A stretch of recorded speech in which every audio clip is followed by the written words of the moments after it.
Shalom, saudara yang kasih. Khotbah saya hari ini, saya beri judul Bulan Darah dan Matahari Gelap Gulita di bulan September ini. Saudara, ini bukan perkiraan, tapi ini adalah sebuah kenyataan. Sebuah fakta yang pasti terjadi di bulan September tahun 2025 ini. Saya segera masuk saja ke inti khotbah. Yang pertama-tama saya ingin memberikan tanggapan terhadap khotbah saya, respon dari orang-orang yang menonton khotbah saya di YouTube, khotbah saya bulan yang lalu, tentang rapture di bulan September tahun 2025.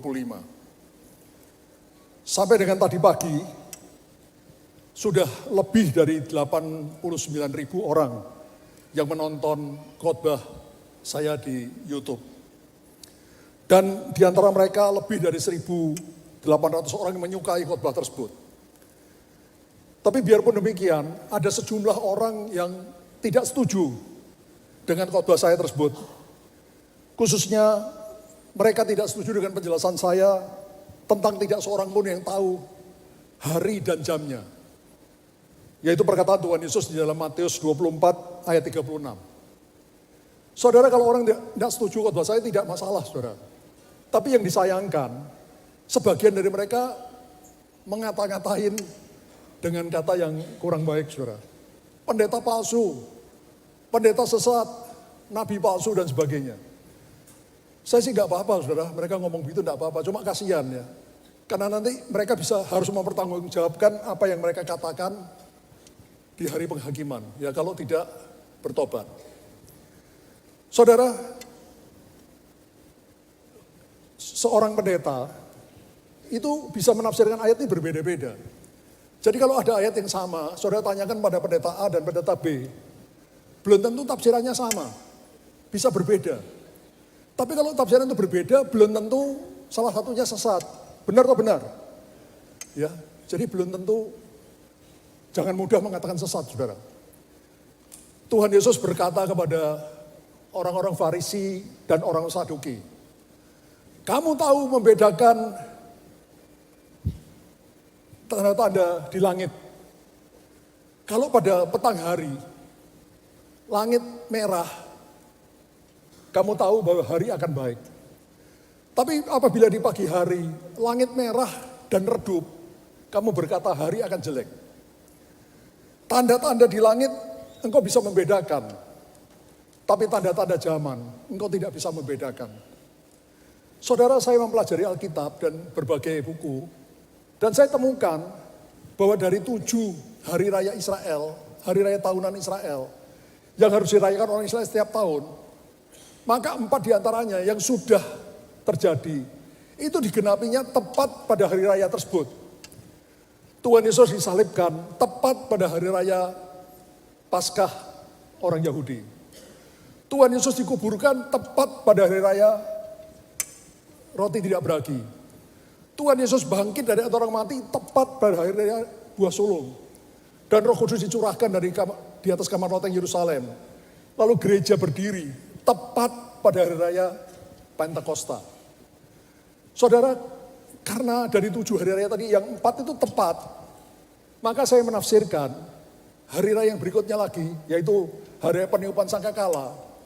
Pada waktu itulah Tuhan Yesus akan tepat. Pada hari raya peniupan sangkakala, Tuhan Yesus akan datang menjemput gerejanya yang kudus. Rapture terjadi. Apalagi ditambah dengan idiom, istilah dari orang Yahudi, bahwa satu-satunya hari raya Yahudi yang tidak diketahui hari dan jamnya, itu hanya hari raya peniupan sangkakala.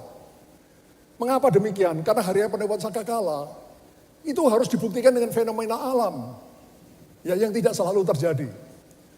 Yaitu munculnya hilal, yaitu bulan sabit yang menandakan awal bulan baru.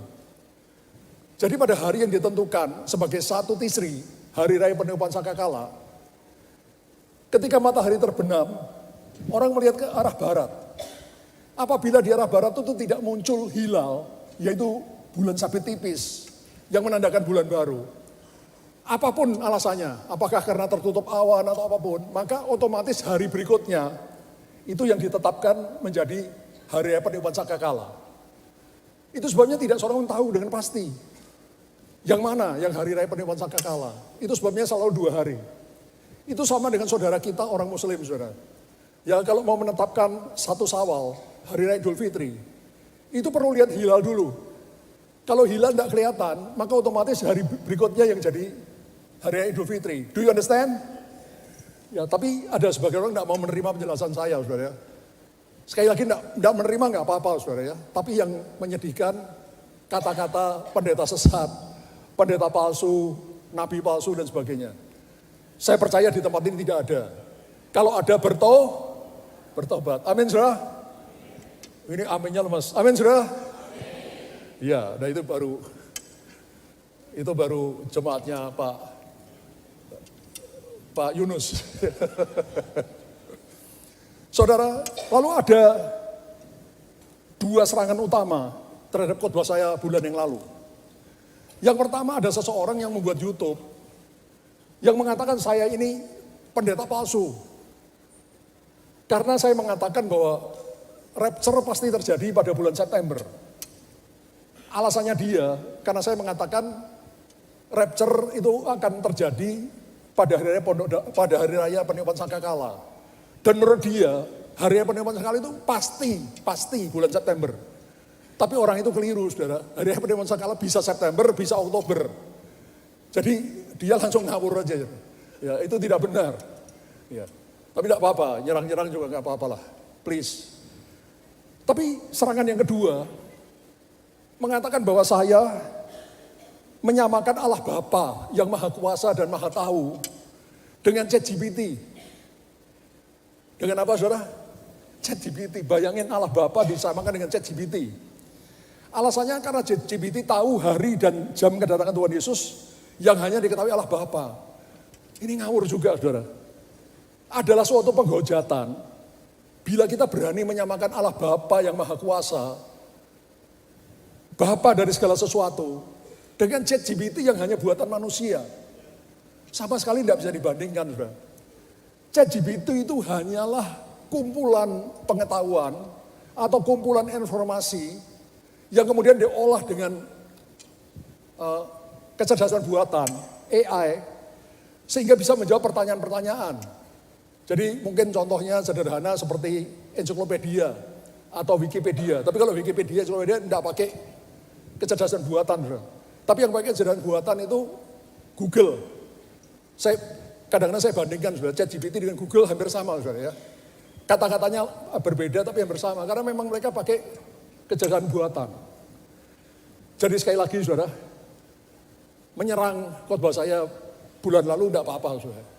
Tapi jangan dengan makian, jangan dengan kata-kata yang kurang pantas, saudara ya. Sesat, palsu, dan sebagainya. Ya. Dan apalagi disamakan Allah Bapa dengan ChatGPT. Tapi sekali lagi di sini tidak ada. Kalau ada bertobat.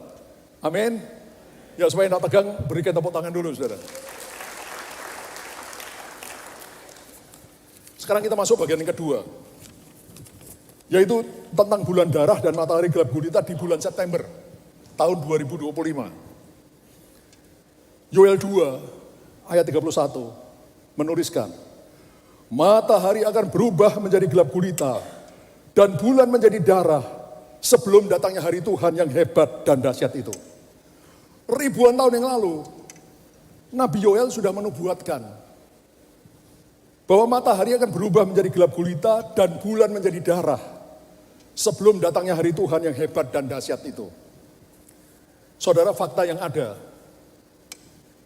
hari ini, today, hari ini, 7 September 2025, akan terjadi gerhana bulan total, di mana bulan akan terlihat seperti darah, yang bisa dilihat dari kota Yerusalem, dan sejumlah tempat lain termasuk di Indonesia. Kalau di Indonesia saya cek-cek itu sekitar setengah 11 malam nanti malam setengah 11, berlangsung 82 menit, jadi sampai dengan tanggal 8 September, dini hari. itu kita akan bisa melihat gerhana bulan darah, termasuk di Indonesia dan di Yerusalem. Yang luar biasa lagi, 14 hari kemudian, tanggal 21 September 2025, akan terjadi gerhana matahari. Ada yang mengatakan total, ada yang mengatakan sebagian. Di mana matahari akan berubah menjadi gelap gulita, yang antara lain akan melintasi terlihat di negara Amerika Serikat dan beberapa negara lain. Indonesia mungkin tidak melihat, saudara. Nah, apa artinya ini? Matahari gelap gulita, bulan menjadi darah. Apa artinya? Pertama, dalam nubuatan Alkitab, bulan menjadi merah darah, itu sering disebut sebagai tanda kosmik. Sebelum hari Tuhan datang, yaitu masa penghakiman dan pemulihan. Saudara, rabi-rabi Yahudi itu mengatakan kalau terjadi gerhana bulan darah yang tepat pada hari raya Israel atau berdekatan hari raya Israel, itu menandakan masa penghakiman Tuhan atas bangsa dan negara Israel. Sekarang kita lihat tentang matahari gelap gulita. Matahari gelap gulita adalah salah satu tanda kosmik sebelum datangnya hari Tuhan, yaitu masa penghakiman atas dunia. Jadi kalau tadi bulan darah, para rabi Yahudi mengatakan masa penghakiman atas Israel, bangsa dan negara Israel. Kalau gerhana matahari, itu masa penghakiman atas bangsa-bangsa dan atas dunia. Juga dikatakan biasanya ini dikaitkan dengan peperangan, kehancuran atau campur tangan Allah secara langsung. Bagi umat Allah, tanda ini juga mengingatkan bahwa penebusan dan pemulihan sudah dekat. Lukas 21 ayat 25 sampai 28.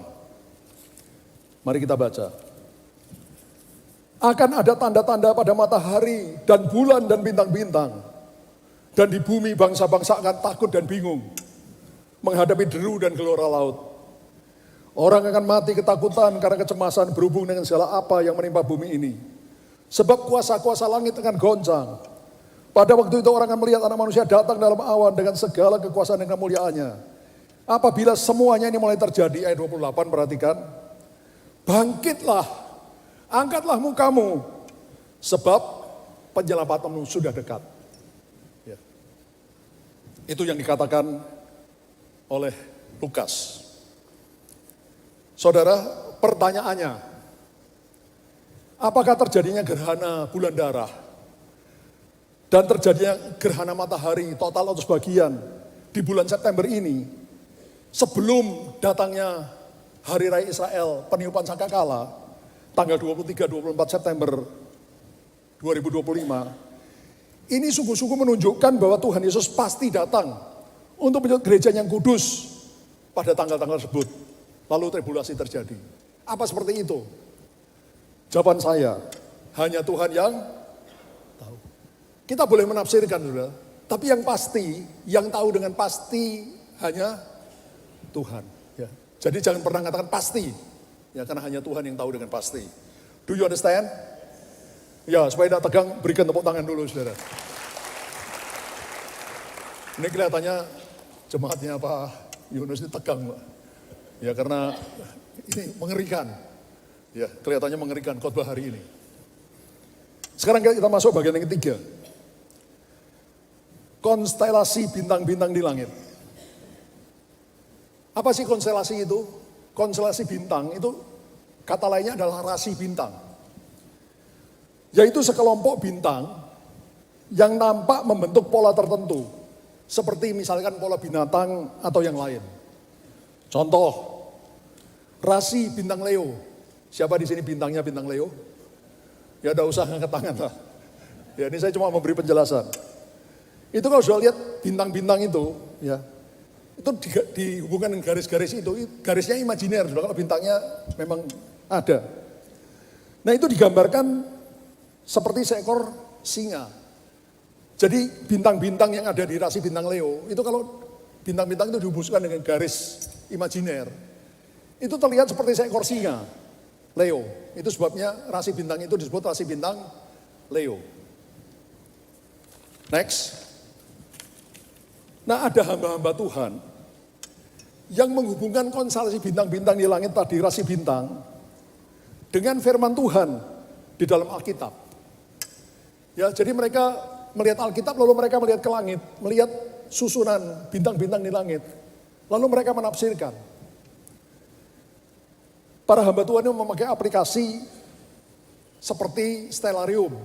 Dan bukan hanya ini, ada beberapa aplikasi yang bisa menentukan pada tanggal tertentu, misalkan hari ini, di mana posisi matahari, di mana posisi bulan, di mana posisi planet-planet, di mana posisi bintang-bintang. Itu dengan aplikasi Stellarium atau yang lain, itu bisa ditentukan di mana letak-letak matahari, bulan, dan bintang-bintang pada waktu tertentu. Nah, ini firman Tuhannya, saudara. Kejadian 1 ayat 14.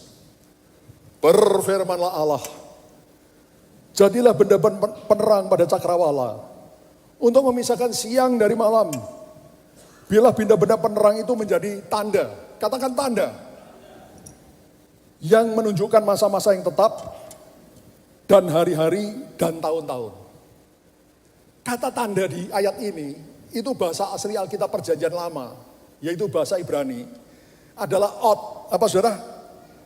Ot. Apa? Ot. Ot itu artinya tanda yang nyata, atau bisa juga simbolis. Tanda yang nyata itu gini, dengan lihat posisi matahari, bulan, bintang-bintang, kita tahu ini musim kemarau, ini musim hujan, ini musim gugur. Ya, itu tanda yang nyata. Ya. Tapi bisa juga tanda itu bersifat simbolis, berupa peringatan dari Tuhan atau nubuatan dari Tuhan. Saudara, kita lihat lagi ayat yang lain. Lukas 21 ayat 25. Dan akan ada tanda-tanda pada matahari, bulan, dan bintang-bintang. Dan di bumi bangsa-bangsa akan takut dan bingung menghadapi deru dan laut. Jelas di sini dikatakan matahari, bulan, dan bintang-bintang. Itu menjadi tanda-tanda yang menunjukkan terjadinya sesuatu, peringatan, atau nubuat-nubuat yang digenapi. Nah, para ahli, hamba-hamba Tuhan yang saya sebutkan tadi, mereka memeriksa ketepatan firman Tuhan dengan formasi atau konfigurasi benda-benda angkasa, matahari, bulan, dan bintang-bintang. Dan mereka menemukan bahwa Wahyu 12 ayat 1 sampai 5 itu sedang digenapi saat ini. Saya bacakan dulu ayat 1 dan 2. Maka tampaklah suatu tanda besar di langit. Seorang perempuan berselubungan matahari dengan bulan di bawah kakinya dan sebuah mahkota dari 12 bintang di atas kepalanya. Ia sedang mengandung dan dalam keluhan dan penderitaannya hendak melahirkan. Ia berteriak kesakitan. Saudara, di dalam ayat 1 dikatakan, ada seorang perempuan di langit. Itu ditafsirkan perempuan itu adalah Virgo, woman, perempuan. Karena rasi bintang Virgo itu bentuknya ditafsirkan seperti perempuan. Perempuan di langit, dengan matahari, berselubungan matahari. Saudara lihat matahari, sun, itu letaknya di dekat wanita tadi. Sehingga sinarnya itu seperti menyelubungi perempuan tadi. Lalu bulan dengan bulan di bawah kakinya. Saudara lihat itu di sana letaknya bulan. Moon di bawah kakinya. Dan mahkota dari 12 bintang di atas kepalanya. Di atas kepala perempuan tadi ada rasi bintang Leo. Rasi bintang Leo itu terdiri dari 9 bintang aslinya. Tapi pada tanggal 23 September 2017 itu ada 3 planet yang masuk ke rasi bintang Leo, yaitu planet Merkuri, planet Mars, dan planet Venus. Jadi 9 bintang yang asli dari Leo Ditambah 3 planet jadi berapa? Halo? Matematika sederhana. 9 tambah 3 berapa? 12. Dan anehnya, konfigurasi atau formasi seperti ini, itu baru terjadi 1 kali selama 2000 tahun. Saya ulangi, hamba-hamba Tuhan tadi mengatakan, selama 2000 tahun belum pernah terjadi formasi seperti ini. Ini baru kali yang pertama, di mana di atas langit muncul formasi seperti disebutkan oleh Wahyu 12 ayat 1 sampai 5. Perempuan rasi bintang Virgo yang berselubungan matahari dengan bulan di bawah kakinya dan mahkota dari 12 bintang di atas kepalanya. Dan satu lagi, perempuan itu sedang mengandung. Saudara lihat di arah rahim dari bintang Virgo, itu ada namanya planet Jupiter yang disebut man child, anak laki-laki. Dan anehnya selama 9 bulan, planet Jupiter itu bergerak-gerak di sekitar rahim bintang Virgo, sehingga dianggap seperti mengandung. Ya. Sekali lagi, formasi ini baru terjadi 1 kali ini dalam 2000 tahun. Ya, sudah cukup jelas ya. Sekarang kita lihat ayat-ayat berikutnya. Ayat 3 sampai ayat 5. Maka tampaklah suatu tanda yang langit di langit. Dan lihatlah seekor naga merah padam yang besar berkepala 7 dan bertanduk 10 dan di atas kepalanya ada 7 mahkota. Dan ekornya menyeret sepertiga dari bintang-bintang di langit dan melemparkannya ke atas bumi. Dan naga itu berdiri di hadapan perempuan yang hendak melahirkan itu untuk menelan anaknya. Segera sesudah perempuan itu melahirkannya. Maka ia melahirkan seorang anak laki-laki yang akan mengembalakan segala bangsa dengan gada besi. Tiba-tiba anak itu dirampas. Kata dirampas di sini dalam bahasa asli Alkitab Perjanjian Baru, yaitu bahasa Yunani adalah harpaso, yang sama dengan rapture. Tiba-tiba anak laki-laki itu dirampas, harpaso atau rapture, dan dibawa lari kepada Allah dan ke tahtanya.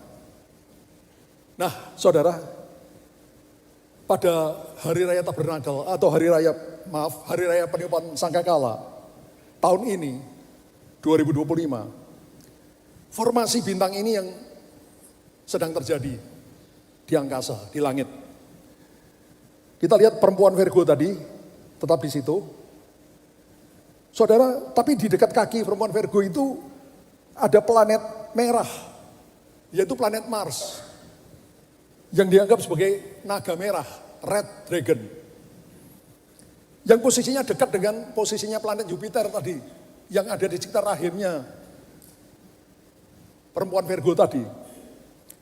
Jadi pada tahun 2017, Jupiter itu berada di situ, saudara, di dekat rahimnya bintang Virgo. Tapi tahun ini, itu posisi planet Jupiter itu berpindah jauh.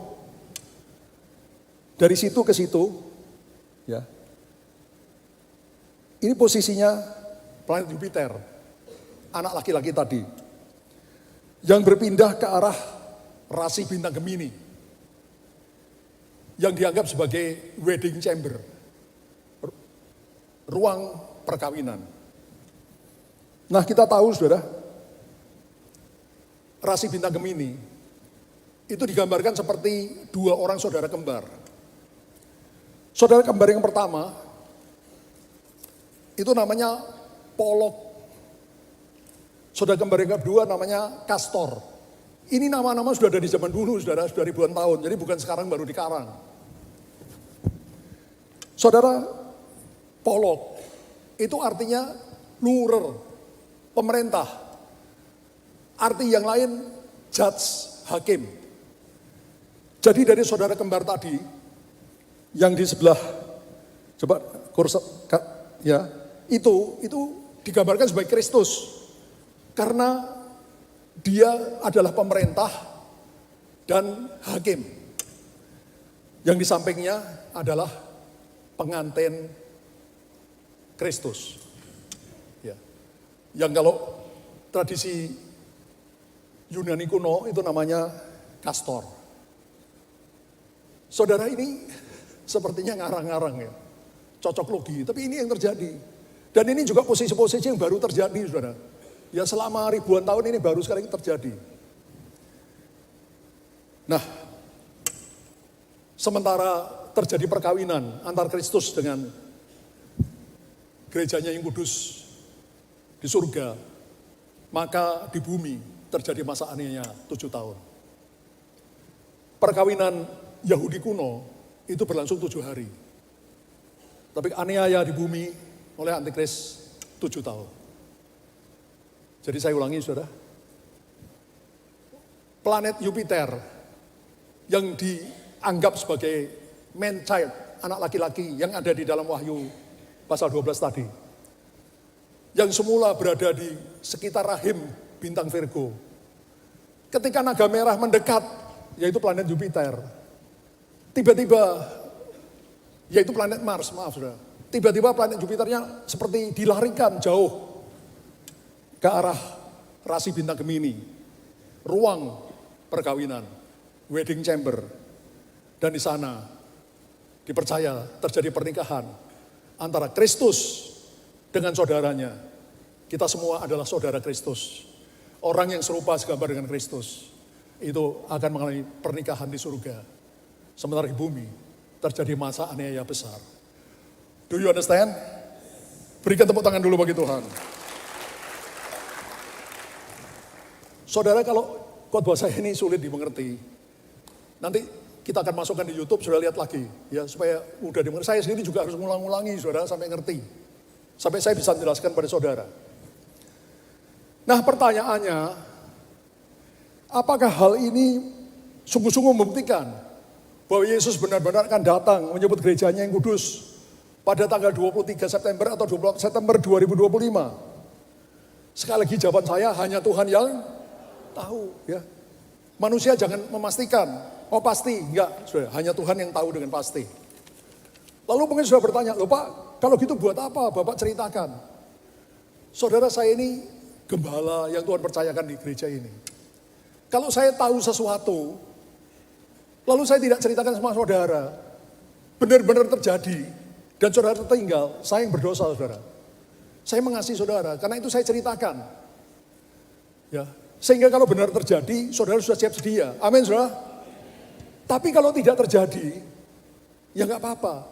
Karena memang kita harus selalu hidup kudus. Ya, karena kita bisa meninggal setiap waktu. Ya, kita masih muda, kita bisa meninggal. Bahkan bayi pun bisa meninggal dunia. Pemuda yang sehat walafiat, ya kecelakaan bisa meninggal dunia. Jadi tidak seorang pun tahu kapan kita akan meninggal. Ya, karena itu selalu siap sedia. Saudara, next. Tugas kita, teruslah berjaga-jaga. Seperti 5 anak dara yang bijaksana. Dengan cara hidup kudus. Dan hidup dipimpin oleh Roh Kudus. Dan oleh firman Allah. Mau saudara? Yang manggut-manggut cuma 3 orang yang di depan. Mau saudara? Ya, sekali lagi saya mengasihi saudara. Kalau apa yang saya sampaikan tadi sungguh-sungguh terjadi, saudara sudah siap. Tapi kalau tidak terjadi pun, saudara tetap harus siap. Karena kita bisa meninggal setiap waktu. Do you understand? Berikan tepuk tangan yang hebat bagi Tuhan.